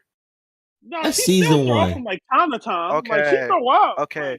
So Brian, do you we haven't know seen her thrown exactly up how her quirk works? For me? Some of it, but I'm a Mina fan, bro. I'm a Mina stan, bro. I don't fuck with you is a fucking Mina fan. Okay. And you're talking Oh my god. Go ahead, Turtle. Hey, Turtle. Educate the young man. Educate the young man on gravity. Trying to gas her up. Okay. Fucking Mina fan, bro. Man said Mina Ashito, bro. Like that's first of all, respect her. But basically, it's like Uraraka's quirk. Basically, like she takes the weight of something, and like she has to balance that out with like the rest of her body. Like there's a weird inner mechanism to her quirk that fucks with her body, and it's like this. She's basically lifting something that she would not be able to lift through any normal means, to the point that it makes her sick. Like I think it like messes with some shit in her brain or whatever. Like there is like a page where they go in depth with her quirk and why it makes her throw up. But like, she's been practicing on lifting heavier things, including herself, just so she can use her quirk for longer without throwing up. But it's like lifting heavy things or just constant use makes her sick. So it's like she knows how to use her quirk and she's using it properly. The main issue is that she isn't actually written in the story like at all. Damn, this nigga says she's a filler character. Crazy. Basically, I don't know where he got that from. She's in the story. Like what? No. When I say she's barely written, I mean like character moments. I'm huge. Like I'm a fan of like the character when she's writing, because like from what she did in season 1 and like to what she is now, She's grown a lot. I respect her, but as a fighter, bro, she just seems so boring to me. Like I wouldn't be like, damn, she a goat for real. Like when she gave that speech when Deku first came back to UA, I was gassing her ass. I'm like, oh, Nigga, that's a good ass speech. That's a good ass speech. No nigga can't say that's not a good speech. That was like Uraraka's speech. Like I think her speaking is 20 times better than her fighting, bro. You can listen to Uraraka talk all fucking day, bro. She's a good, like, she can talk, bro. Like, she got a mouthpiece. She got the Optimus Prime motivation. Pause. For her talking? For her fighting? Me. This nigga, bro. That's why that nigga stand the character that got packed though. That's crazy. Right. Hey, bro, it's not my fault. My boy wasn't strong enough to fight the strongest villain in the fucking series. It's not. I'm not going. We don't want to hear that. We don't want to hear his boy wasn't strong enough. No, it's not my fault. Just said his goat wasn't strong enough. Not my fault. Oh my goodness! He admitted that his character. Oh my god! I guess Vegeta would never. Sasuke would never. Oh my goodness! Kaiba would never. Good God! Kaiba would never. Kaiba would have been talking shit to the end of days. Didn't Kaiba lose to the main villain? Didn't Kaiba lose to Pegasus? Kaiba was literally about to kill himself, bro. Like, what? What? Kaiba couldn't be. Kaiba was about to jump off a castle just because he was losing in a card game. To the right, bro. Really Homie was about to literally commit suicide, bro. Like, what are y'all on? Over a fucking card game. That can rip up, nigga. Fuck your card. Oh, use it now, bitch. This man has such a big ego that he was really about to, like, try to... It's not my fault it's not my fault. Blame Hori. Bakugo, hey, my fault he went up against Shiggy. I say fuck Hori to this day for that shit. Fuck Hori. That's your favorite rival character. Oh my god. Hey, bro, don't call him a rival, please. Be serious. Ain't like a picture. Ain't like a meme, like a fucking sculpture of like a fights that Vegeta lost. Like a what's that shit called? A mural of hella fights. You talking about that mural of a bunch of frames out of multiple fights? So don't come at Bakugo because he can be his main character. Last time I checked, your man's can. I don't know about that. The next okay, let me stop you right there, Brian. Let me stop you right there, Brian, because losing a fight does not make you a bad rival. Let's start there. Hold on. No, we had this same conversation with Bakugo then, right? No. Hold on. That nigga just got packed up. We finna start getting off the topic. We talked enough about My Hero. This My Hero chapter was good as fuck. Now we're gonna address we're gonna talk about the elephant in the room with this Dragon Ball Super chapter. Because apparently, everybody in the community loves that. I haven't read it. I've only seen the one picture of Frieza. Oh, that's my about goodness. You had all weekend to do this, and you want to wait. Actually, no. I'm gonna stay for this chapter. For this talk because I want to talk about that Frieza form. All right, bet. Go ahead. It's on you, Mitch, and I'm gonna follow up. All right, bet. That nigga racist. Let me go ahead and. I'm racist too. Fuck the monkey ass niggas. All right. Yo, whoa. See? Whoa. Yo, okay. What? All right. What? So, for what, Sam? Terrible. But anyway, the latest Dragon Ball Super chapter, the final chapter for the Granola arc. Well, I just want to say overall, the arc. I think it was a solid arc. I'd say like a 7.5 out of 10. Definitely has some interesting concepts. I do feel as though like some of the execution wasn't as good, or I feel as though like they were kind of stretching the whole strongest of the universe type shit. It was kind of like, all right, bro. And it's just like, okay, this person's the strongest in the universe now. Now this person's the strongest in the universe. Oh no, this person is. It's like, all right, bro. Now y'all just doing the most. But I do feel like the positives outweigh the negatives. As regards to this chapter, though, fucking the MVP Frieza, you know what I'm saying? This nigga really pulled up out of nowhere. Nigga was like, you know what? I heard about you, Alec. You know what I'm saying? You want to talk crazy? Trying to call me up? This nigga gas, whole skeleton and everything. His form is raw. Don't get me wrong. That's probably his best form or best design. And that nigga was really trying to murk Frieza. That nigga Frieza said, nope, catch this to the gut, nigga. Fucking through his rib cages and shit. I was like, damn, Frieza, we ain't seen you in about a good couple of months. First thing you do, murk a nigga, typical Frieza. But that's what makes him great. And then this nigga want to talk crazy to Frieza. He want to be like, oh, yeah, we don't need your services now, Frieza. And the funny thing is, Elect, the leader, he's the weakest one. Literally the weakest one of the heaters. I was like, okay, so that's why bro's talking greasy. That nigga, he a bitch, bro. Frieza got that nigga out in one blast. And then he basically took the other two with him. But the scariest thing about this nigga Frieza, this nigga was out here training in some sort of hyperbolic time shaper and got 10 years worth of training. This nigga blitzed the hell out of Goku and Vegeta. Granted, they were exhausted, but this nigga straight one shot of apparently they were like, apparently they were healed. No. They were healed. I'm sorry, they were healed. Yeah. So they were basically at peak condition in their strongest forms. In their strongest forms, this nigga literally turns Black Frieza and straight blitz the hell out of them. No, because like we really one taps him. No, we gotta have it because this how I think. This how I think he got his form.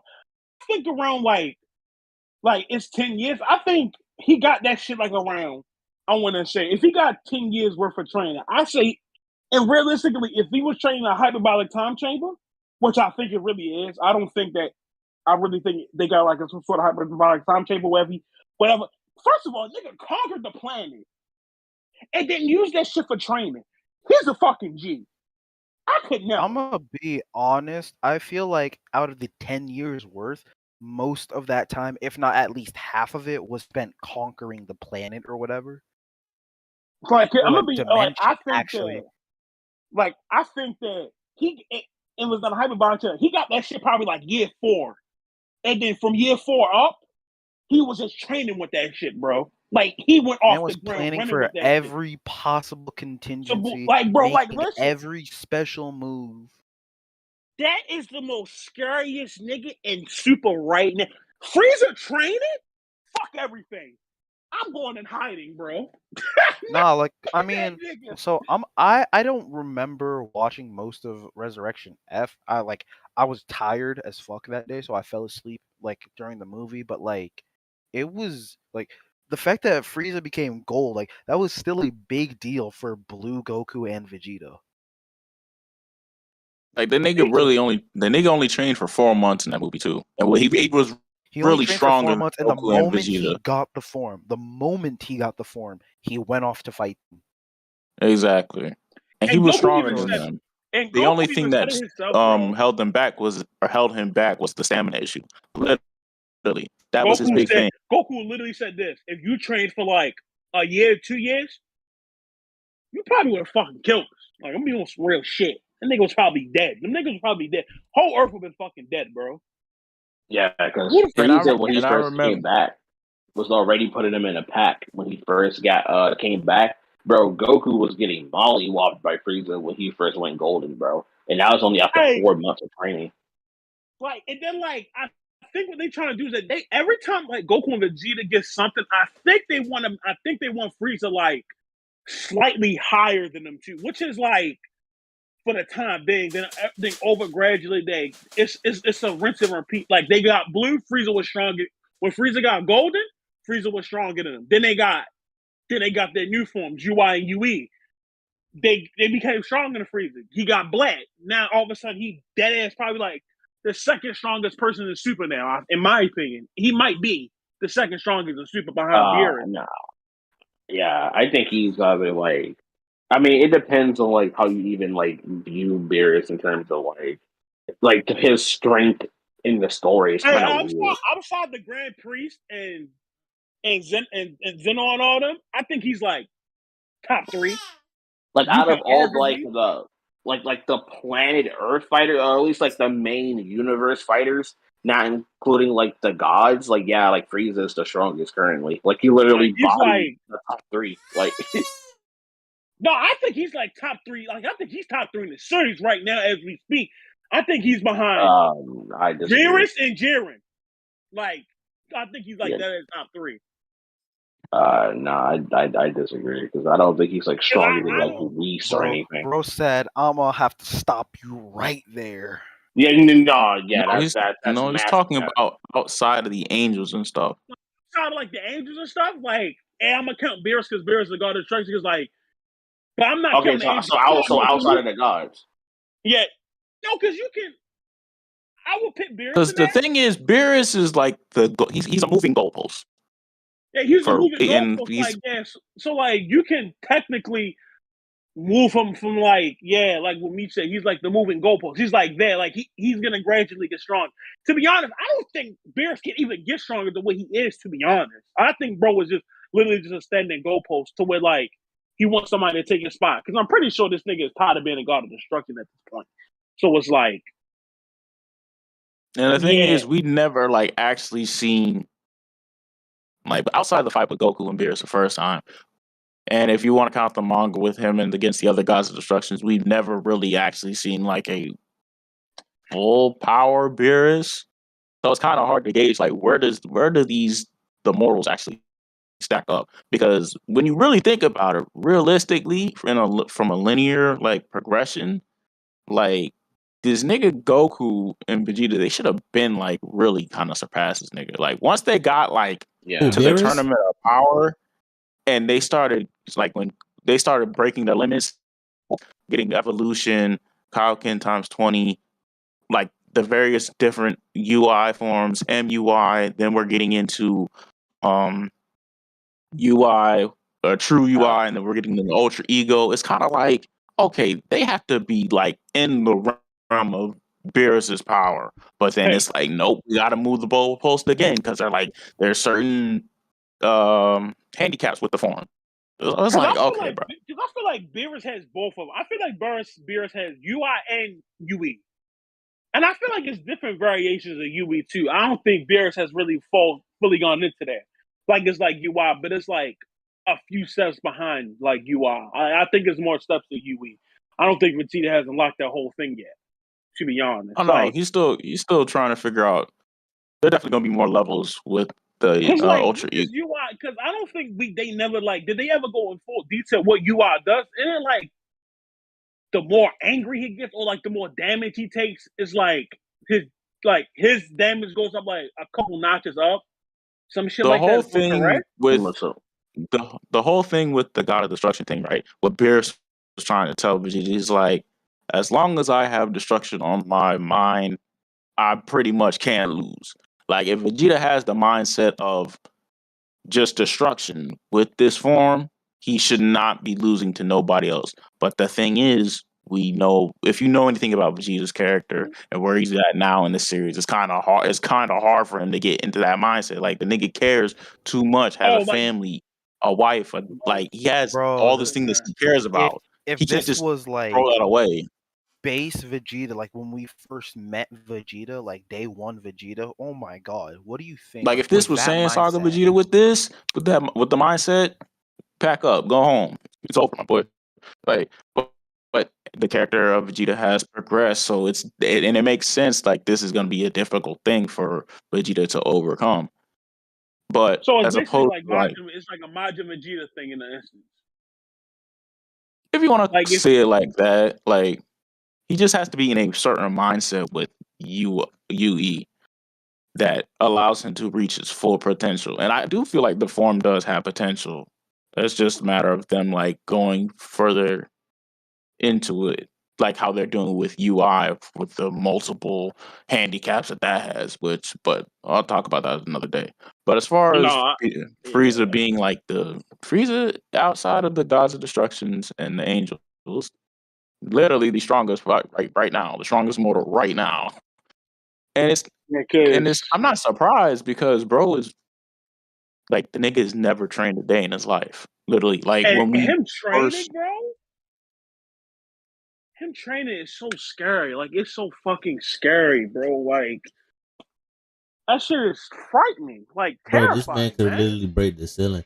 Bro, he really what it was me was he found the universe that was similar to the hyperbolic time chamber. Spence. Yeah, he found something like a hyperbolic chamber, the Wait, you hyperbolic said a time whole chamber S universe? dimension. No, Wait, it was like another Hold dimension, on. and Yeah, I'm gonna go to separate the reality. I think I got the panel saved.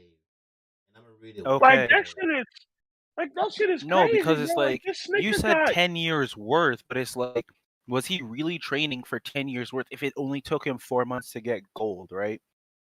So that means that Okay. actually no, that means he's probably training gold and he then unlocked black, but like he was also conquering the place at the same time.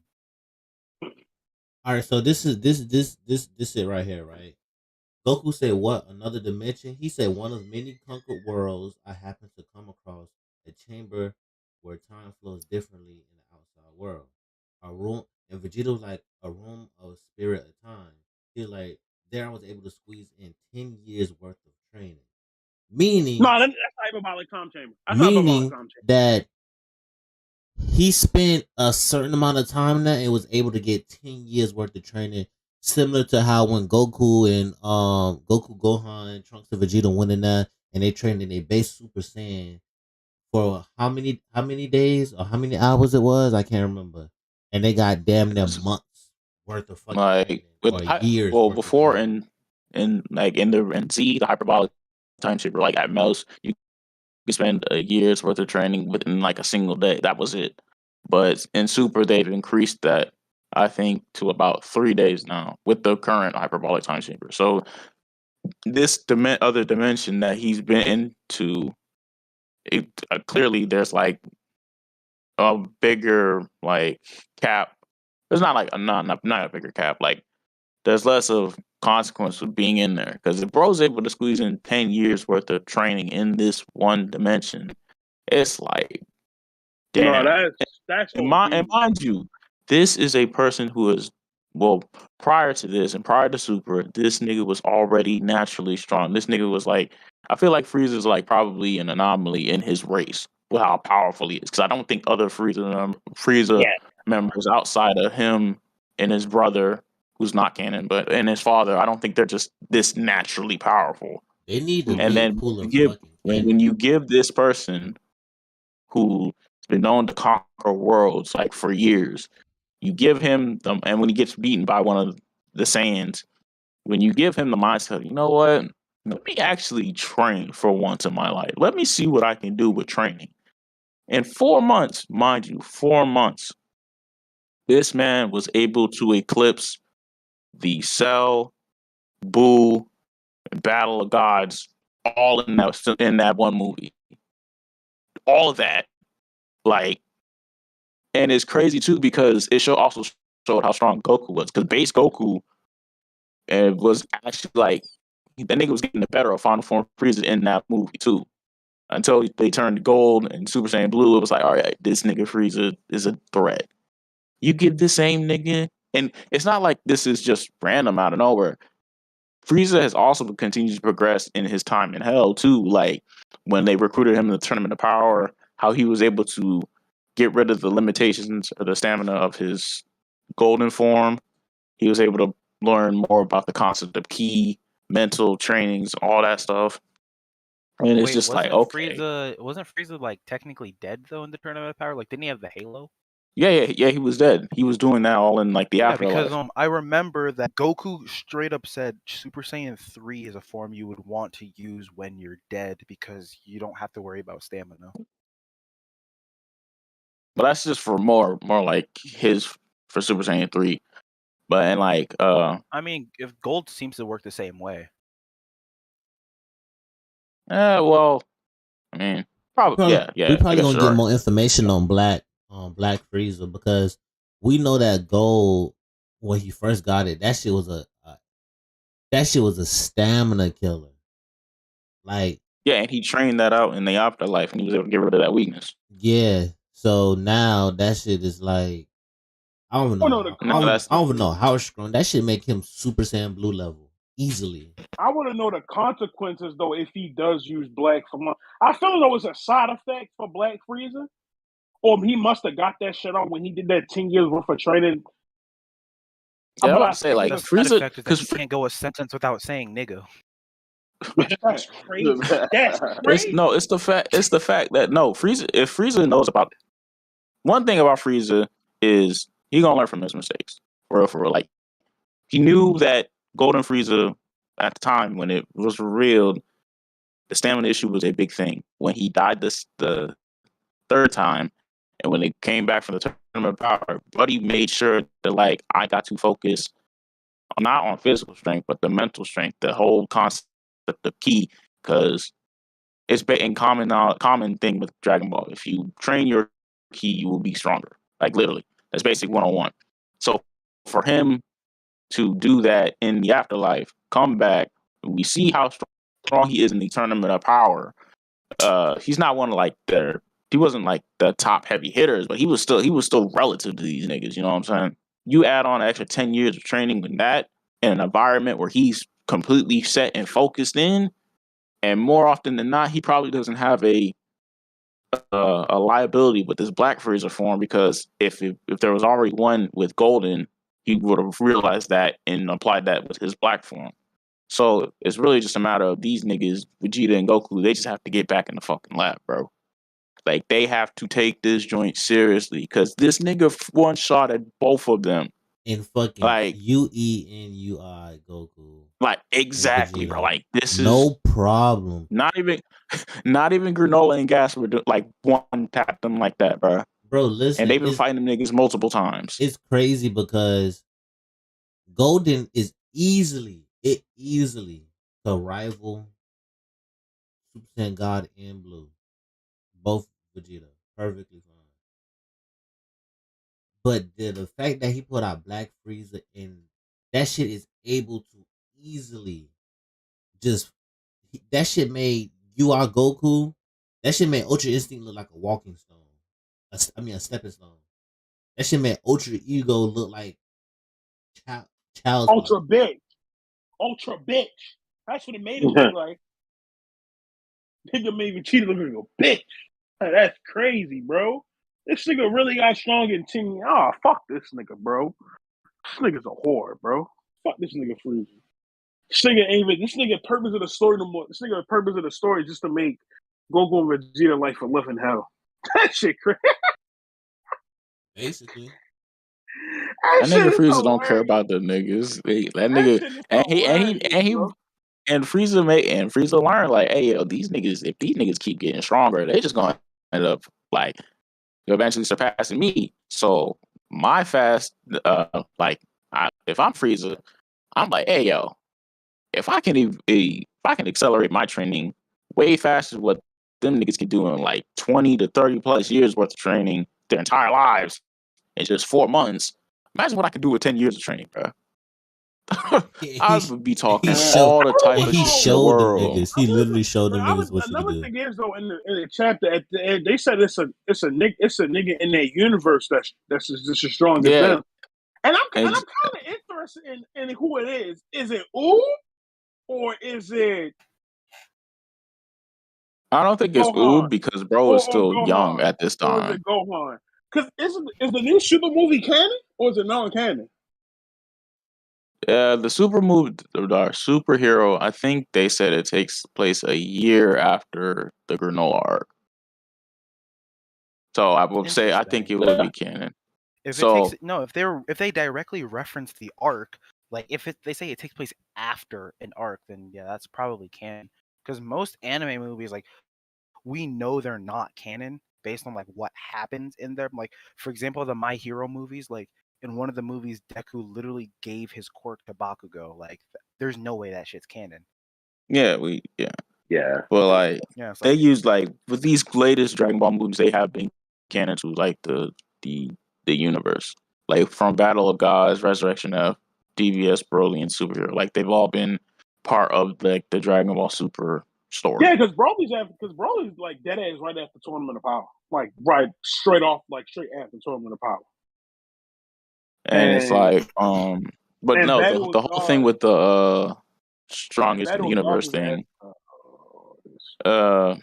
That they did we still don't know who that is, and it's still like we start Goku even asked, well, yeah, yo, was Frieza the strongest in the universe that the Oracle Fish predicted? And Whis was like, hey, yo, who knows? It may be another stronger person, or maybe that person is just now awakening. So it's like, okay, we need to figure out who this nigga is. Fuck around, might be Pan.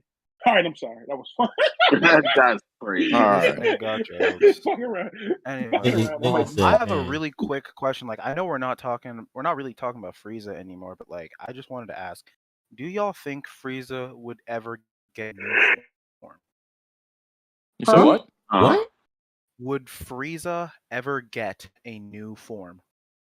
Most likely. I think if Goku and Vegeta get a new one, You talking about like a No, like is it? I mean, like, is it a purely design wise? No. Like a new No. design. I think you just get different colors, like different colors. No, Yeah, because at this point, like his final form is synonymous with who he is. It wouldn't make no sense. Yeah, But like, I would like for him to get like a similar form to what his brother had in the movie.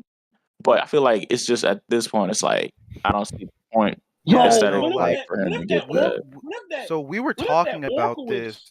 Cooler. We were talking about this after the podcast ended. Though, wait, what is cooler? No, I said, what if that shit is cooler, bro? They need to make cooler canon. Nah. Yo, what if it's cooler, bro? The only He's people not in canon. What the fuck are you talking about? Yeah. The only people that comes to my mind. What if it is though? The only people that come to my mind. I mean, they could make him canon. They could make him canon, but the only people that comes to my mind is like Broly, Frieza. If they want to actually just be, a head ass about who's the strongest in the universe at the moment. I can see Toriyama doing some shit like that. Hey, the new Oracle is who else? Dickhead. If they want to make Gohan and Piccolo fucking movie thing a canon thing, but they might do it differently in the manga overall. So they just might do that shit completely different. Cause my guess is like it might be Oob. My top 3 guesses are Oob, Broly, and probably Gohan. Like not in order, but in order it'd probably be Gohan. It'd probably be Broly, Gohan, Oob. But in my opinion, it should be Broly because Broly is now canon, and I heard Broly in the Super movie was on that fucking planet. I heard he was like in the trailers. Like it seemed like he was on that planet. That like little smidgen, like when we seen the trailer, it seemed like he was. I don't know. So in my opinion, it should be Broly because that nigga's canon, like 100% canon now. Nah, he's canon. So like I don't know why it wouldn't be him. Cause like it wasn't like I think it was just Goku that was just with I think it was just with Goku that was with Whis, or was it both of them? Because in my opinion, it looked like it was just Goku. No, it was both Goku. It was both of them. Yeah. I think it might be Broly. It should be Broly. 100% it should be. I think it is. Because I don't really see who else could it be. Tori, I don't like do some ass shit anyway. It might make him freeze because he a dickhead. All right, so I have another thing to bring up. Y'all remember what Turtle was saying about Frieza as a character in the group chat, right? Yeah. Yeah. So what do y'all think about that? I didn't know what he said. Like he said I saw the group chat later. Turtle was Frieza. That like Frieza hasn't changed as a character, like real depth or development or anything like. And they compared Frieza to Dio, like saying like Dio was a menace, he was a threat, and then he came back. But when he came back, like he changed, like stuff about him changed, which made him a better character. But like ever since the Namek saga, like Frieza's just sort of stagnated or gone downhill, at least in Turtle's perspective. I personally, like, I don't keep up with Dragon Ball, but like I personally don't see a problem with Frieza. In fact, I personally like, regardless. But it's what more does he want from like?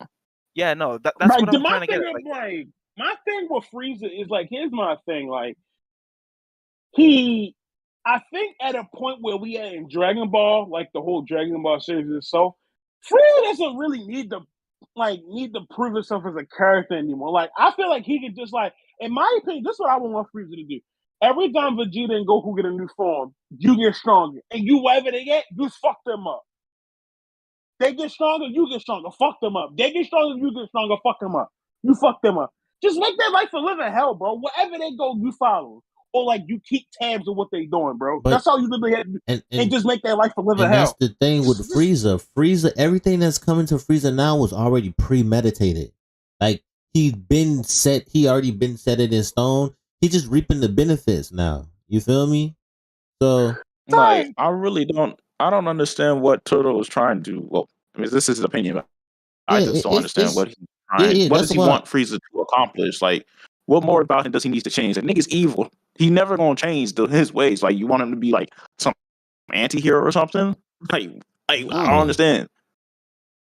The nigga is a conniving piece of shit that we've known since the Namek saga, and that's never changed. Nigga's a goat, and bro. that's why people like Frieza as a character, as a villain.